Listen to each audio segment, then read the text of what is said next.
Gabon Echo, désormais sur Radio Gabon La Référence. Gabon Echo, votre espace de décryptage des activités économiques par des experts. Gabon Echo, votre rendez-vous économique, c'est tous les jeudis à 10h05 sur les antennes de Radio Gabon La Référence avec Gérard Malécou, Fabien Guy, Onkevele.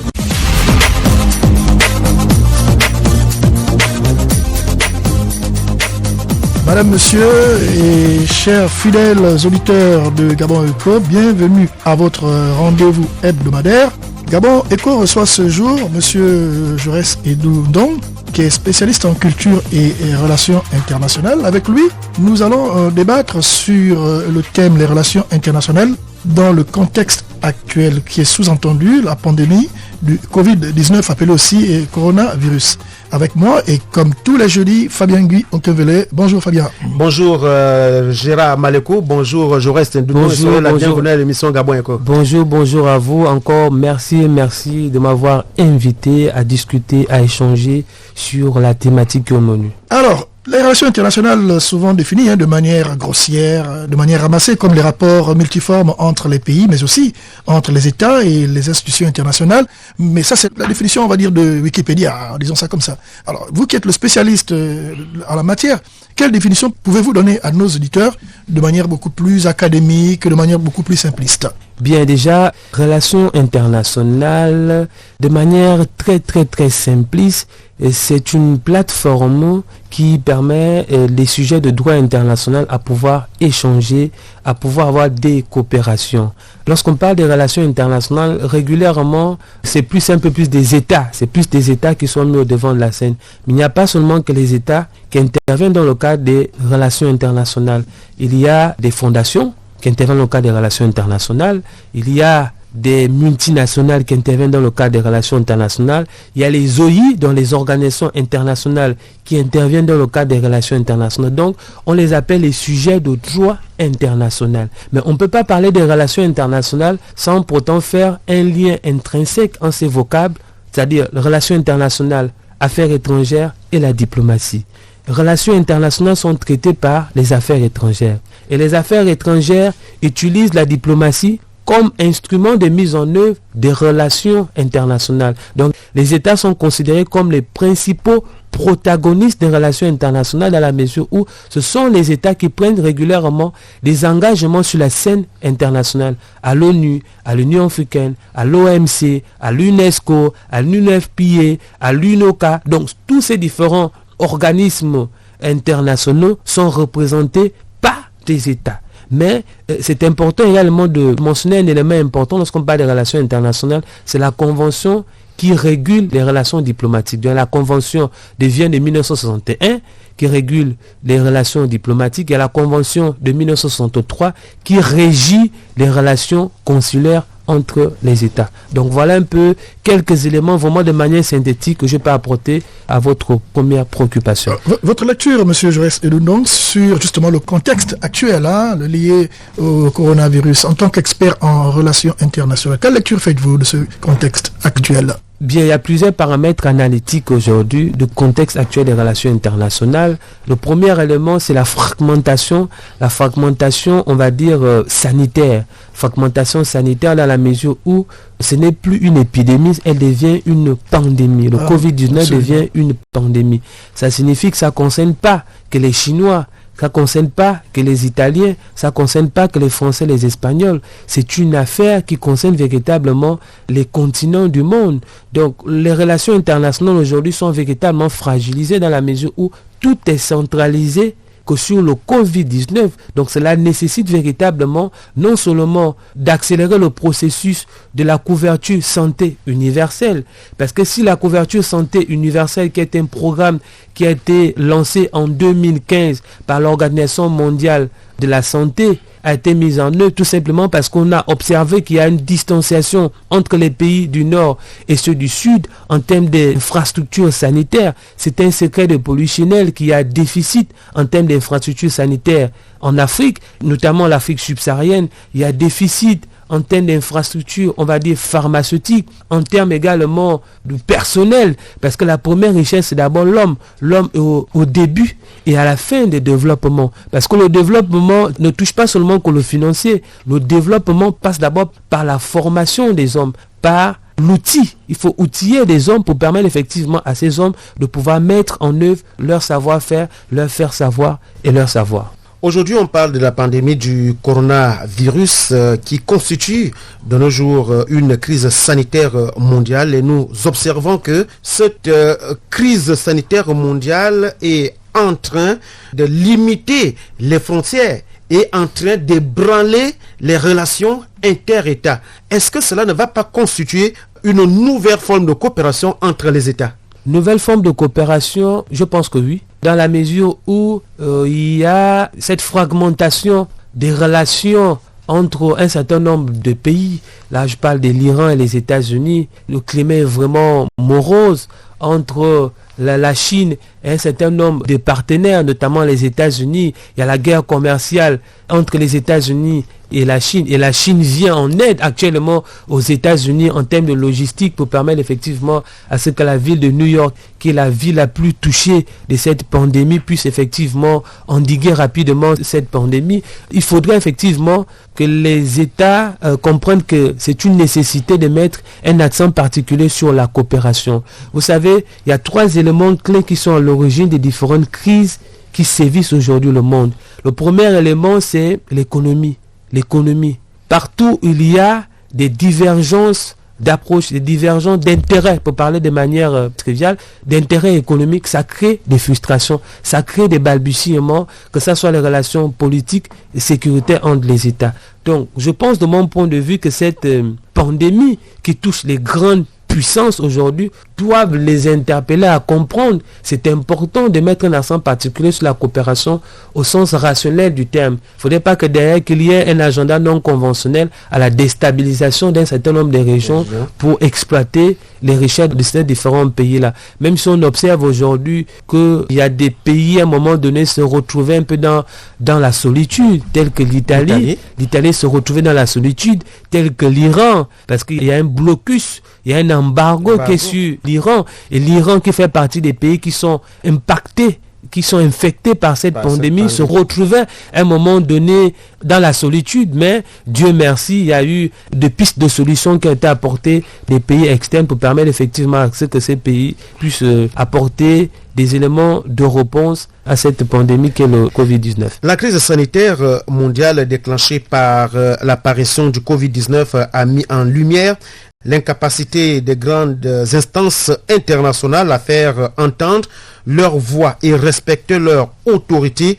Comment l'expliquez-vous? Je pense qu'il y a eu l'intervention du secrétaire général des Nations Unies. Voilà, je pense que le discours qu'il a tenu n'est pas passé aux oreilles des sourds. Il y a beaucoup qui ont été très attentifs à tous les différents éléments qu'il a su mentionner dans son discours en interpellant les chefs d'État et de gouvernement des pays développés à plus de coopération, à plus d'harmonie pour véritablement mettre hors d'état de nuire cette pandémie, interpeller également les pays africains à beaucoup respecter les règles sanitaires, les règles barrières, parce que ce sont les outils que nous avons à notre disposition pour endiguer cette pandémie. Donc je ne pense pas que, il y a une forme de distanciation entre ce qui est dit des organismes internationaux et ce qui est mis en application sur le terrain. Là, je parle des chefs d'État et de gouvernement. Peut-être les citoyens dans certains États ont du mal à prendre conscience que cette pandémie, c'est une pandémie qui ne concerne pas seulement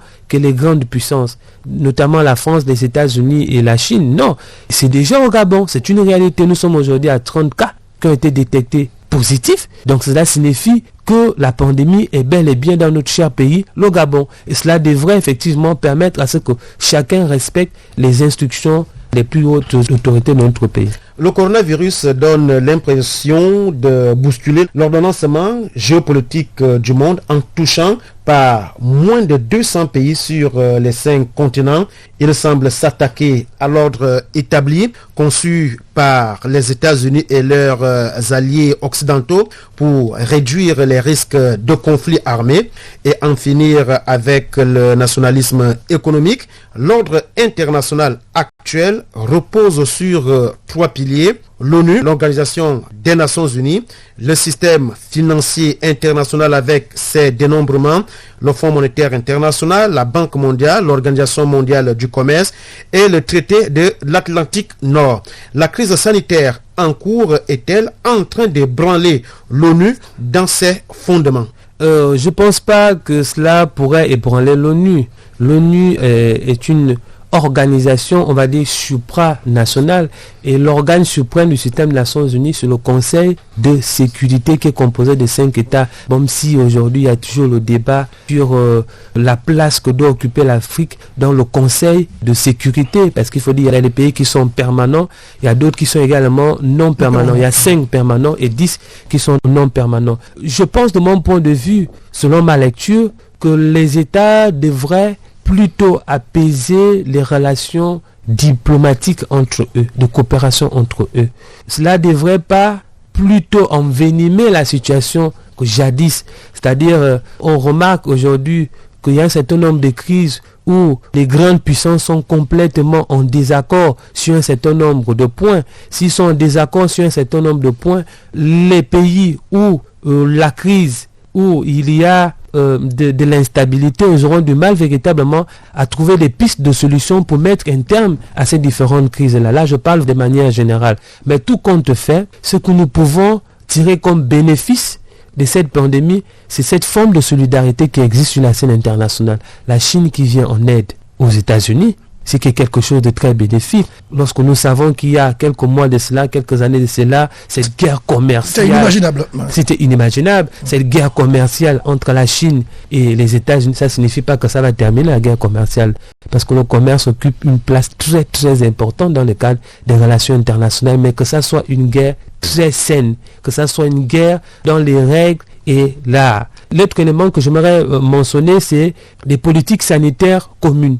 Les politiques sanitaires communes qui sont des pistes de solutions que l'Union européenne est en train de mettre en œuvre, c'est quelque chose de très positif, dans la mesure où, lors des débuts des manifestations de cette pandémie, il y a eu cette forme de narcissisme, si je peux m'exprimer ainsi, d'un certain nombre de pays. La France qui voulait régler les problèmes de son côté, l'Italie qui voulait régler les problèmes de son côté, l'Espagne, pareil.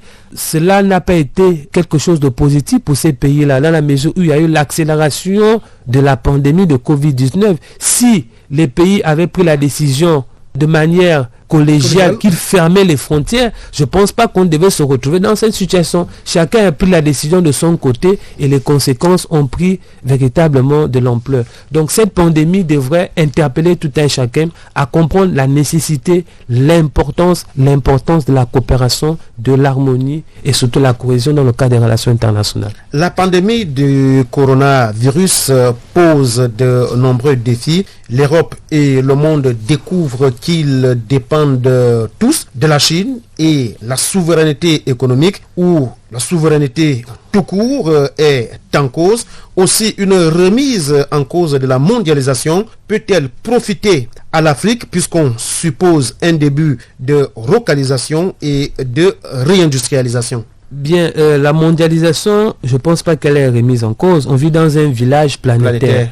C'est l'interconnexion entre les hommes. Lorsqu'on parle des villages planétaires, on a un exemple qui est là, le Covid-19. Ça a commencé à Wuhan, ça se retrouve aujourd'hui au Gabon. Donc cela démontre véritablement qu'il y a des mutations, il y a des échanges, que ce soit des biens et des personnes.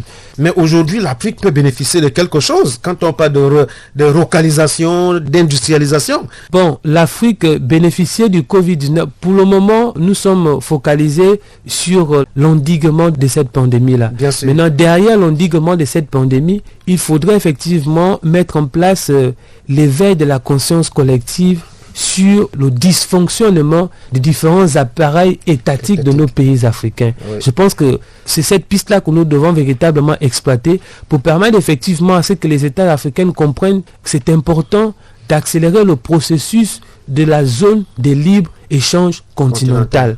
Ça peut paraître un débat métaphysique, ça peut paraître, pour ceux qui sont les adeptes du pessimisme, du sceptisme, pourquoi la libre-échange continentale? Ça va permettre à ce que les sociétés africaines, qui sont une société tumultueuse de consommation de ce qui revient de l'extérieur, ne soient pas asphyxiées sur le plan en termes de produits de première nécessité, par exemple. Parce que si la Chine actuellement, les entreprises sont fermées, donc il y a cette fragmentation, je veux dire l'arrêt entre les producteurs et les consommateurs, nous qui sommes les consommateurs, donc nous qui payons tous les produits qui viennent de la Chine, on a des soucis de s'approvisionner, cela aura des répercussions sur le plan social dans la mesure où les citoyens n'ont plus les produits, ils ne savent plus où s'approvisionner, ça peut causer véritablement de problèmes. Donc je pense de mon point de vue que cette pandémie devrait éveiller la conscience collective des chefs d'État et gouvernements africains à investir beaucoup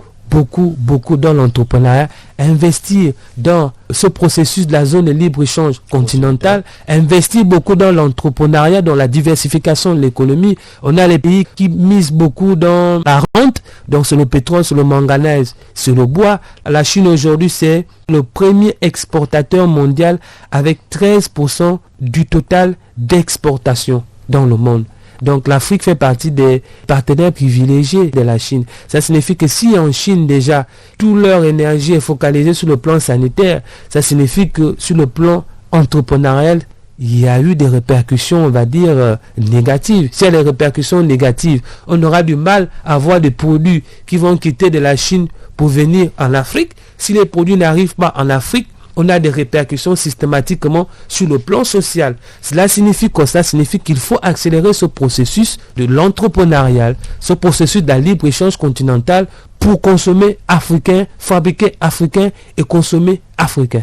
Monsieur Jaurès Sédou, est-ce que cela ne met pas en cause les traités du commerce international? Puisqu'aujourd'hui, lorsqu'on regarde la crise sanitaire qui secoue actuellement le monde, les seuls échanges qui sont en cours, ce sont les échanges des biens, des marchandises aujourd'hui. Et cela dans le contexte du commerce international, du moment où les frontières sont fermées, les États-Unis aujourd'hui sont à l'arrêt, les aéroports sont fermés et plus rien ne circule. Est-ce que cela ne met pas en cause aussi les principes du commerce international? Dans la même veine, monsieur Joël Sédoudon, est-ce que nous ne sommes pas aussi dans une forme d'hypocrisie de l'application des différents accords dont vous avez signé, les accords de Vienne et bien des autres, les accords liés, n'est-ce pas, au commerce international, à partir du moment où concrètement, on a vu que sur l'achat, par exemple, des masques sanitaires ou des masques chirurgicaux, c'est selon les commandes faites par la France, acheté au triple prix par les États-Unis, et même le bateau ivre en question qui a quasiment fait 3 ou 4 mois au bord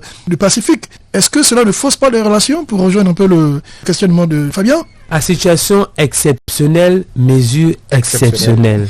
Donc, c'est dans un contexte bien précis que ces pays ont pris ces dispositions-là, ont pris ces mesures-là.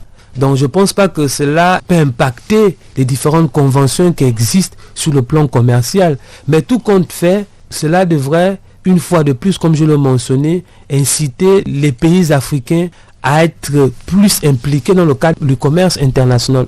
On occupe une place, on va dire, dérisoire en termes des échanges sur la scène internationale. 3% des échanges.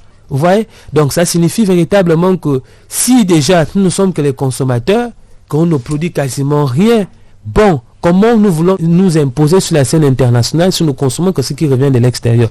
Donc la décision qui a été prise de fermer les frontières n'a rien à voir avec les conventions qui ont été signées. Ça ne met pas du tout en péril les conventions qui ont été signées par plusieurs pays sur la scène internationale, sur le plan commercial. Mais ce qu'il faut dire, c'est que cette crise a forcément un impact économique sur le continent africain. Tout à fait. C'est un impact sur le plan économique, pas seulement en Afrique. Oui, dans le monde entier. C'est une crise qui est mondiale. Ce n'est plus une crise sanitaire. C'est quitter d'une crise sanitaire à une crise économique. Absolument. Dans la mesure où nombreux sont des entreprises qui sont aux arrêts. Il y a des vols de Air France et d'autres compagnies qui sont aux arrêts. C'est le personnel qui est derrière. Lorsque le personnel n'est plus productif, mais pourquoi payer ce personnel s'il n'est plus productif? Même s'il y a des pays qui ont pris un certain nombre de dispositions pour accompagner des entrepreneurs, ce qui est tout à fait louable. Bon, maintenant, il faut comme le Japon, le Japon qui est la troisième économique mondiale, en train de faire actuellement, mettre en place un plan de relance économique. C'est en mettant en place le plan de relance économique pourra effectivement limiter véritablement les dégâts au sortir de cette phase très traumatisante. À l'entame de cette émission, lorsque vous avez donné votre définition sur les relations internationales, vous disiez que parmi les acteurs, il y a les ONG, les ONI et tout le reste. Et justement, il y a quelques semaines, nous avons vu le geste concret du multimilliardaire chinois Jack Ma à l'endroit de certains pays, dont le Gabon. Coopération intrasanitaire européenne, une coopération au début un peu ombragée dans la mesure où chacun voulait prêcher la chapelle de son côté. Un peu plus tard, ils ont compris que c'est important de regarder dans la même direction. De coordonner les efforts, la conjugaison des efforts. On dit seul on va vite, ensemble on va plus loin. Je pense que s'ils avaient été avant-gardistes, ils avaient été un peu plus visionnaires. Ils devaient effectivement prendre des dispositions de manière collégiale pour permettre effectivement à ce que si on ferme les frontières, que ces frontières soient fermées dans tous les pays européens. Il faut mentionner qu'il y a l'Union européenne qui existe et tous les pays de l'Europe ne font pas partie de l'Union européenne. Il y a aujourd'hui 27 pays faisant partie de l'Union européenne. Bon, si ces 27 pays déjà ont du mal à mettre en musique un programme politique sanitaire commun, bon, je ne sais pas comment les autres vont fonctionner, mais actuellement, il y a cette dynamique qui est en train de se mettre en place pour permettre effectivement de travailler de manière collégiale. Maintenant, mettre en application les différentes dispositions en tenant compte des réalités locales. On dit souvent, c'est Durkheim qui le disait dans l'une des règles de la méthode sociologique, d'entreprendre une explication du social par le social. Ça signifie que j'apporte des pistes de solutions aux réalités auxquelles je suis confronté. Vous voyez, en tenant compte également des fondements qui ont été établis par les composants de l'organe qui a élaboré ces stratégies-là. Donc si l'Union européenne élabore une stratégie sanitaire commune, que ces stratégies sanitaires communes soient appliquées dans chaque pays en tenant compte de ces réalités. Mais justement, M. Edounom, pourquoi au niveau de l'Afrique, enfin, qu'est-ce qui explique cette absence de mutualisation des efforts en termes de stratégie? Pourquoi ne pas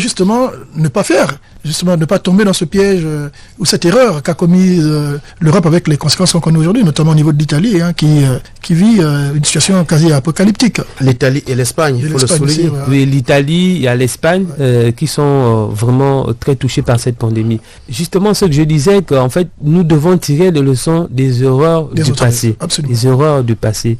Aujourd'hui, il y a énormément de défis à relever en Afrique. Beaucoup de défis à relever. Il y a des erreurs qui ont été commises dans le passé, mais non, c'est à nous de tirer les leçons de ces différentes erreurs et surtout à profiter de l'expertise des autres, à profiter également des failles des autres. C'est pas que c'est quelque chose de positif pour nous, c'est-à-dire nous réjouir du fait que les autres sont en train de balbutier et que nous sommes contents de ce balbutiement pour tirer un peu profit de cela. C'est pas dans ce sens-là. Essayer de servir des erreurs qu'ont pu commettre les autres et mettre cela à profit des États africains. Donc je pense que c'est un élément très important de travailler d'un commun accord, même s'il faut le rappeler que la structure sociale et politique des proto-bantous qui parle de la solidarité en perd de vitesse sur nous.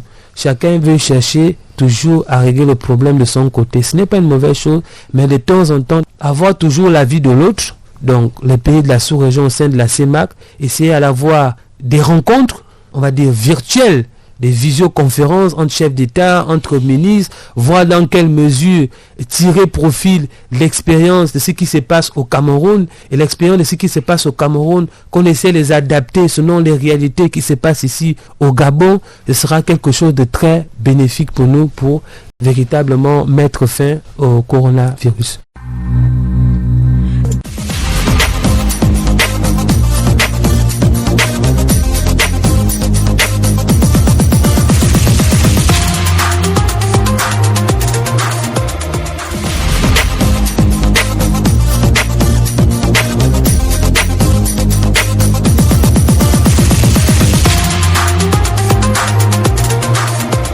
Madame, monsieur, juste vous rappeler que vous suivez Gabon Eco. Gabon Eco reçoit ce jour monsieur Jaurès Edundong, qui est expert en culture et relations internationales. Avec lui, nous essayons de débattre sur les relations internationales dans le contexte actuel sous-entendu de pandémie du Covid-19, appelé aussi coronavirus. Oui, Fabien. Monsieur Jaurès Sédou, le président de la République Ali Bongo Ondimba s'est adressé à la nation. 3 avril dernier, le chef de l'État a annoncé plusieurs mesures, des mesures fortes pour lutter contre le coronavirus. Quel peut être votre regard sur les mesures annoncées par le chef de l'État? Mon regard, déjà, c'est insatisfait de mon côté, dans la mesure où le président n'a fait qu'emboîter le pas de plusieurs chefs d'État, notamment Emmanuel Macron, où le confinement déjà avait démarré de ce côté, la Chine, la France, l'Italie, les États-Unis également, parce que Donald Trump a injecté énormément de moyens pour accompagner les entrepreneurs. Mais le confinement, c'est une stratégie chinoise que tout le monde a copiée. Le Covid-19 est venu de la Chine. Donc la Chine, ce n'est pas de manière anodine qu'ils ont pris l'initiative de lancer ce processus-là, je veux dire de confinement. Mais est-ce que les Chinois se sont préparés? À situation exceptionnelle, comme je le disais, à mesure exceptionnelle. Vous voyez, on parle de la santé. On ne peut pas parler de développement, ce n'est pas en santé. On ne peut pas parler de croissance économique, ce n'est pas en bonne santé. On ne peut pas parler de l'augmentation du produit intérieur brut, ce n'est pas en bonne santé. On ne peut pas parler de la valeur ajoutée brute, ce n'est pas en bonne santé. On ne peut pas parler de la création d'emplois, on ne peut pas parler de l'entrepreneuriat, ce n'est pas en bonne santé. Ça fait partie des priorités, ça doit faire partie des priorités de chaque État. Si on me posait la question, je vais peut-être me lancer dans cet exercice-là, de me poser moi la question, quelles sont les priorités que doivent avoir les États, chaque État. Première priorité déjà, c'est la santé. Parce que ce n'est pas en bonne santé, on ne peut pas avoir une très bonne éducation. La deuxième priorité, j'ai déjà anticipé sur le deuxième élément, c'est l'éducation. Si on n'a pas une bonne éducation, parce qu'il faut comprendre que l'école, on instruit, à la maison, on éduque. C'est l'éducation. Donc si on n'a pas une bonne instruction, on n'a pas une bonne formation, on aura un État qui est complètement en balbutiement. Vous êtes d'accord avec moi? Et le troisième élément que je vais ajouter, qui doit être une priorité des États, c'est la sécurité. Si on n'est pas du tout en sécurité, si on vit dans un environnement où on est traumatisé, dans un environnement il y a de l'instabilité, que ça soit sur le plan politique, sur le plan sécuritaire, mais tout le reste, ça ne peut pas du tout suivre. Donc il y a la santé, il y a l'éducation, je veux dire l'instruction, il y a le troisième élément qui est la sécurité, qui doit être la priorité des États. Donc l'initiative des chefs de l'État, c'est quelque chose de très bien. L'initiative également de la Chine de procéder au confinement, il y a des résultats qui sont aujourd'hui. Le Covid-19 a été détecté en Chine depuis décembre 2019. Nous sommes aujourd'hui en avril 2020. C'est en train de petit à petit s'évaporer. Les choses sont en train de reprendre petit à petit en Chine parce que eux ils ont compris qu'il fallait effectivement respecter les instructions du gouvernement chinois, celui de se confiner. Donc le confinement c'est quelque chose de très bénéfique. Si prendre chaud au trou c'est quelque chose de bénéfique pour nous, je pense pas que c'est une mauvaise chose de procéder également à ce confinement qui est quelque chose de très Si ce confinement dure trop, est-ce que l'économie gabonaise ne peut pas avoir un coup? Déjà, l'économie a pris un coup. Bien sûr. L'économie a pris un coup, mais je pense qu'il faudrait déjà avoir des projections. Il faut des projections, comme cela se fait actuellement dans les grandes puissances, telles que les États-Unis, telles que la France, telles que la Chine également. Ils sont en train d'injecter beaucoup de moyens pour accompagner des entrepreneurs, parce que l'économie doit tourner. C'est l'entrepreneuriat, c'est les multinationales, ce sont des entreprises qui font tourner l'économie. Si l'économie ne tourne pas, cela aura des répercussions sur le plan social. Il y a le Japon qui est en train de mettre en œuvre ce qu'on appelle le plan de relance économique.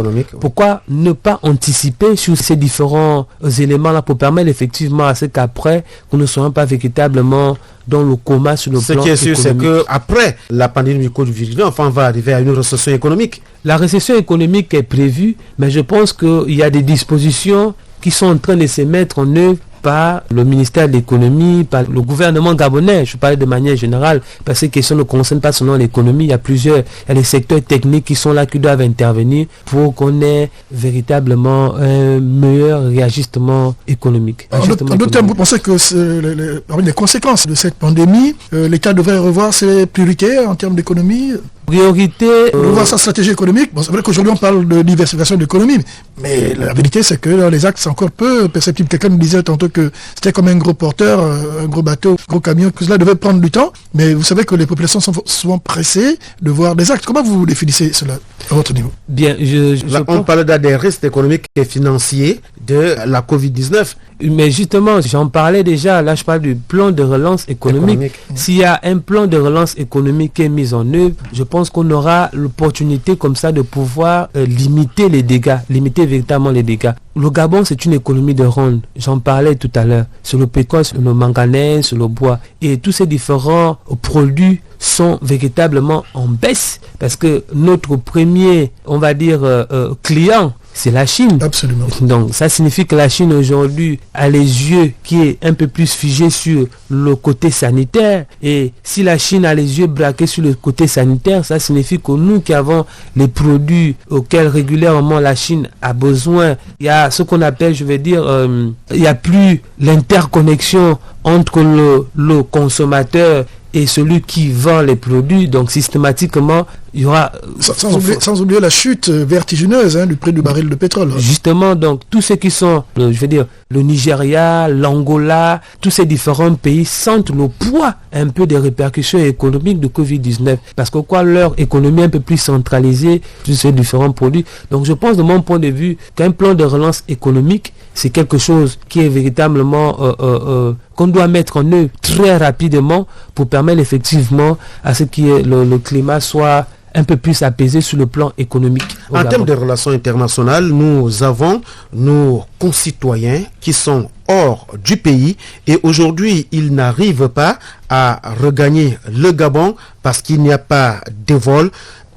Comment cela peut se faire quand on va parler des relations internationales entre les États, lorsque dit que nous avons des compatriotes qui sont en France, qui veulent regagner le Gabon et qui ils n'ont pas la possibilité de le faire. Là aussi, c'est dans le domaine des relations internationales. Sachant que le Gabon a mis une stratégie via le ministère des Affaires étrangères pour rapatrier un certain nombre de personnes qui voudraient regagner leur pays. C'est question, une fois de plus, de négociations, des échanges entre les États.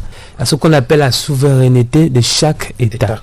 Donc la France ne peut pas de manière volontaire se dire on a besoin que tous les Français qui sont au Gabon soient rapatriés en France. Mais les Français, ils ont été rapatriés, mais les Gabonais, j'y arrive. Laissez-moi aller au bout de ma démonstration. C'est question de négociation, une négociation entre les ministères des Affaires étrangères sous la demande des Français résidant au Gabon. Ce n'était pas une contrainte que chaque Français soit rapatrié. On ne rapatrie pas des réfugiés. On est dans un contexte bien précis. C'est important de le souligner. Maintenant, si les Gabonais qui sont à l'extérieur du Gabon, donc c'est-à-dire à l'étranger, souhaiteraient rentrer dans notre pays, il faudrait qu'il y ait déjà des négociations, des échanges entre les deux ministères des Affaires étrangères pour qu'ils trouvent un terrain d'entente. Si d'autres trouvent que ce sera plus coûteux parce qu'après le Covid-19, parce que certains y sont pour des raisons, des études, donc revenir au Gabon et repartir, est-ce qu'après ce ne sera pas plus coûteux en termes de finances parce qu'il faut louer la maison, il y a des charges, il y a également la scolarité qui est là. Donc il y a beaucoup d'éléments sur lesquels il faut tenir compte. Est-ce que les étudiants gabonais qui sont à l'extérieur désirent rentrer au Gabon? C'est aussi ça, parce que ce n'est pas une contrainte. Tous les Français qui ont été rapatriés au Gabon, ça émane de leur volonté à eux, en harmonie avec les négociations qu'il y a eu entre le ministère des Affaires étrangères de notre pays, le Gabon, et le ministère des Affaires étrangères de la France. Monsieur Jaurès et Edou Ndong, la question des auditeurs, nous avons quelques questions des auditeurs. Aujourd'hui, la pandémie du Covid-19 est en train de bouleverser le monde et chuter les économies, puisqu'aujourd'hui, vous avez parlé du Fonds monétaire international qui ont vu les prévisions de croissance à la baisse. Presque tous les États ont vu leurs prévisions de croissance à la baisse. La question des auditeurs est que est-ce que lorsqu'on regarde l'apport de certains pays par rapport à d'autres, est-ce qu'il n'y aura pas des règlements de compte? Est-ce qu'il n'y aura pas de nouvelles négociations de coopération entre les États? la négociation déjà c'est sous la base d'un instrument juridique élaboré. Donc on ne peut pas se lancer comme ça dans cet exercice sans pourtant se fonder sur un cadre juridique. Si le cadre juridique permet aux États de pouvoir revoir leurs négociations, c'est le consentement mutuel, parce qu'il y a dans la nomenclature des relations internationales, il y a plusieurs étapes à respecter. Il y a la négociation, il y a l'adoption du texte, il y a la signature, il y a la ratification, parce que c'est important de le mentionner. La signature, la ratification, l'élément, on va dire, clé de mon point de vue, c'est au niveau de la ratification. Pourquoi? Parce que la ratification a deux valeurs. C'est une valeur juridique, c'est également une obligation. C'est-à-dire, lorsque vous allez prendre un engagement sur la scène internationale, il faudrait déjà que cet engagement, c'est-à-dire cet instrument juridique, soit en harmonie avec vos textes chez vous. La loi fondamentale d'un pays, c'est quoi? C'est la Constitution. Je prends un exemple, excusez-moi, je prends un exemple. Aujourd'hui, la Russie, la Chine et Cuba sont partis en aide à l'Italie. L'Italie peut se trouver frustrée d'être abandonnée par ses voisins européens et décider de sortir de l'Union européenne et signer des nouveaux accords avec les pays suscités. On ne gère pas un pays avec des émotions. Lorsqu'on est un homme d'État, on est un républicain. Et la République vient du latin rex publica, la chose publique ou du bien commun. Et il faut comprendre le contexte. Personne, il y a 6 mois, 7 mois, 8 mois, cela, 1 an, personne ne pouvait imaginer qu'on allait vivre des moments pareils dans le monde. Personne ne pouvait imaginer ça. Mais la situation, elle est là, présente devant nous. Maintenant, qu'est-ce qu'il faut faire? Il faut tenir compte de tous ces différents paramètres pour analyser le comportement d'un certain nombre de pays. Le président Emmanuel Macron est le président des Français. Donc il doit répondre aux problèmes des Français. Au-delà d'appartenir à un organisme ou à un organe supranational qui est l'Union européenne. Vous voyez? Donc si déjà, dès le départ, il y a eu cette hésitation, il y a eu un peu ce narcissisme-là, cette solitude des États faisant partie de l'Union européenne, là aujourd'hui ils sont à 27. Bon, l'Italie ne doit pas trop se sentir comme frustrée du fait que la Chine, la Russie, c'est une manière également de les séduire. On appelle ça de la séduction politique. C'est une stratégie mise en œuvre par la Chine pour qu'après, l'Italie devienne également leur allié. Bon, ce sont des hypothèses, mais on est dans vraiment une situation de solidarité, l'entraide, des prières, parce que la prière, c'est quelque chose d'universel, ça n'a pas de frontières. Lorsqu'on prie pour tout le monde, on prie à ce que la pandémie, parce qu'on a un ennemi commun sur le Covid-19. Donc c'est cet ennemi que nous devons mettre hors d'état de nuire. Donc l'Italie, c'est maintenant l'architecture politique qui vont voir dans quelle mesure, si oui ou non, ils veulent sortir de l'Union européenne. En ce moment, l'Union européenne est en état vraiment très lacéré, passe un moment très difficile, vu que le pourvoyeur de fonds, l'élément clé de l'Union européenne est sorti, c'est-à-dire la Grande-Bretagne, qui injectait beaucoup de moyens. Donc s'il faut encore faire sortir 1, 2 pays, 3 pays, je pense que cette structure va avoir des répercussions, on va dire, négatives. Parce qu'en termes d'intégration régionale, l'Union européenne, c'est un modèle. Si aujourd'hui on parle de la zone de libre-échange continentale, il y a un exemple, un modèle qui est là, c'est l'Union européenne en termes de mobilité, en termes d'échange, en termes d'interaction. Donc, si ça commence à balbutier de leur côté, je pense que, bon, ça pourrait également susciter des hésitations d'un certain nombre de pays africains. Ce n'est pas mon souhait, mais ce n'est qu'une lecture que je suis en train de faire. Monsieur Jaurès, c'est d'où nous arrivons presque au terme de notre émission. Une question. On parle aujourd'hui de coronavirus et relations internationales. Comment expliquez-vous la politique internationale des États par rapport au coronavirus? La politique internationale, déjà, elle est solide. C'est une politique internationale harmonieuse dans la mesure où il y a Jack Ma, qui est un philanthrope, qui a une multinationale, qui est un richissime homme d'affaires, est sensible à ce qui se passe au-delà de son continent d'origine, c'est-à-dire l'Asie. Ça démontre véritablement que le monde entier est focalisé sur un seul ennemi, qui est le Covid-19. C'est quelque chose de très positif.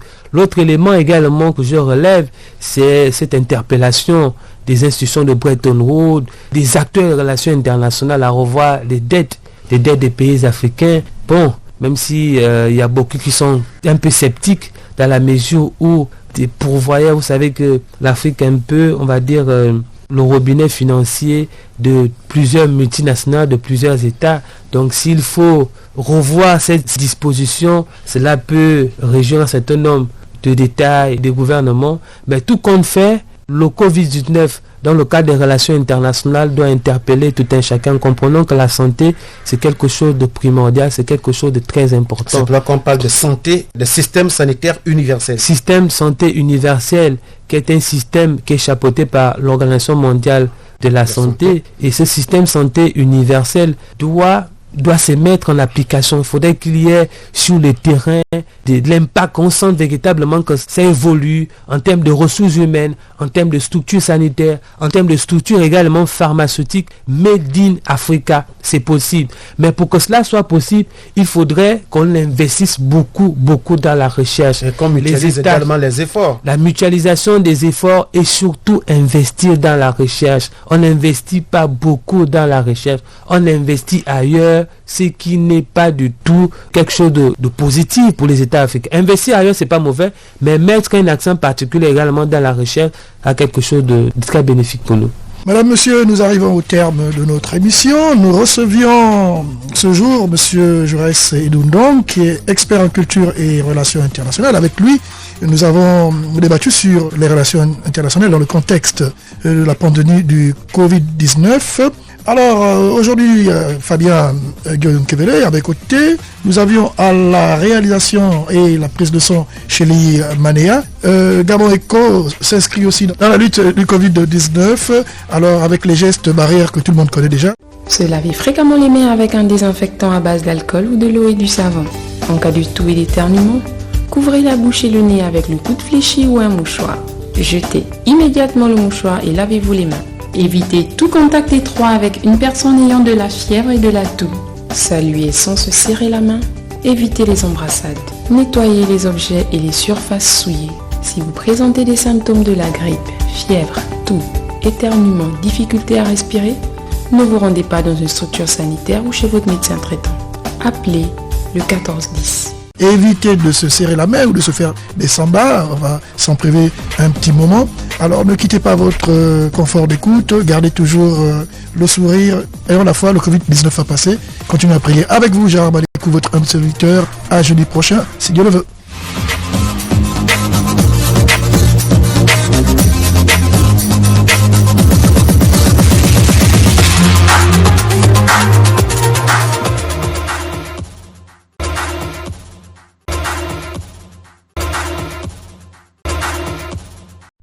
Vous êtes câblé sur Radio Gabon émettant de Libreville, 88.7, 96.5 FM.